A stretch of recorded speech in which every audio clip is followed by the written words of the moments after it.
आशपुर विस्तार में रहने वाली धरा शर्मा की अभी नई नई शादी हुई थी।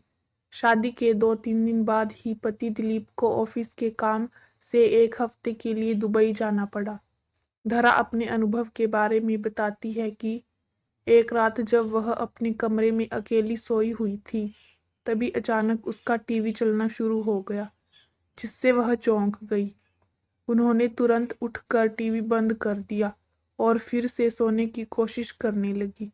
थोड़ी देर बाद उन्हें महसूस हुआ कि उनकी बगल में बिस्तर पर कोई लेटा हुआ है।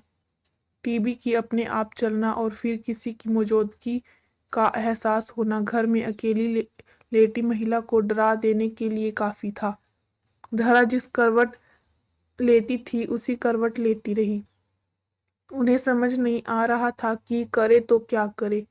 खुद को समझाने के लिए उन्होंने सोचा कि शायद ये उनका वहम होगा, लेकिन थोड़ी देर बाद उन्हें फिर से वही अनुभव हुआ कि जैसे बिस्तर का गद्दा दब रहा हो और बगल में लेटकर कोई करवट बदल रहा हो। इस एहसास से धरा के तो रोंगटे खड़े हो गए। वह समझ नहीं पा रही थी कि यह सब क्या हो रहा है। बहुत हिम्मत जुटाकर वो बिस्तर से उठी और पीछे पलट कर देखा। वहां कोई नहीं था, लेकिन जब उसकी नजर गद्दे पर पड़ी तो धरा का दिल दहल गया। गद्दा नीचे की ओर दबा हुआ था और ऐसा दिख रहा था कि जैसे उस पर कोई इंसान लेटा हुआ है। अब वह चिल्लाना चाहती थी, पर खौफ और डर के मारे उनके हलक से आवाज तक नहीं निकली। दिल की धड़कन बहुत तेज हो चली थी। घबराहट में धरा ने तकिया उठाकर उस जगह पर फेंका जहां गद्दा दबा हुआ था। ऐसा करते ही बिजली की तेजी से गद्दा ऊपर आकर ठीक हो गया और धरा को ऐसा भास हुआ कि वहां से कोई परछाई तेजी से उठ खड़ी हुई हो। इसके बाद करीब 30 मिनट तक कोई हलचल नहीं हुई।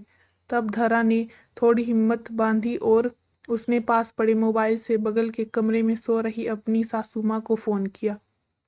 उनकी सास तुरंत दौड़कर धरा के कमरे में आ गई और पूछने लगी कि क्या हुआ।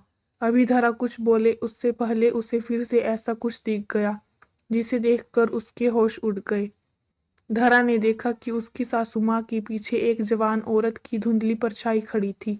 उसकी आंखों की जगह काले गहरे गड्ढे थे और उसका कद करीब करीब कमरे की छत जितना ऊंचा था। यह भयानक नजारा देखकर धरा वहीं बेहोश हो गई और उसी रात उन्हें अस्पताल में दाखिल करना पड़ा। डॉक्टर ने कहा कि डर के मारे उन्हें लो ब्लड प्रेशर की शिकायत हो चुकी है। धरा के ससुराल वाले यह मकान छोड़ने को राजी नहीं हैं। इसीलिए धरा आज भी अपने मायके में रहती है। क्या था इस भूतिया घटना के पीछे का कारण? धरा के पति दिलीप की पहले भी एक शादी हो चुकी थी और उसके ऊपर दहेज की लालच में अपनी पहली पत्नी को जहर देकर मारने का मुकदमा भी चल रहा था। बदनामी के कारण दिलीप अपनी मां के साथ एक नए घर में आकर रहने लगा था, जबकि उसके पिता अभी भी पुराने घर की देखभाल कर रहे थे। धरा के परिवार वालों को शादी से पहले ये बात पता चल नहीं पाई, लेकिन इस भूतिया घटना के बाद जब धरा ने दिलीप को आपबीती सुनाई तो उसने पहली पत्नी का राज खोला। हालांकि उसका कहना था कि पत्नी को उसने जहर नहीं दिया था, बल्कि उसने खुद ही जहर खाकर जान दी थी। अदालत में अभी भी ये मामला लटका हुआ है।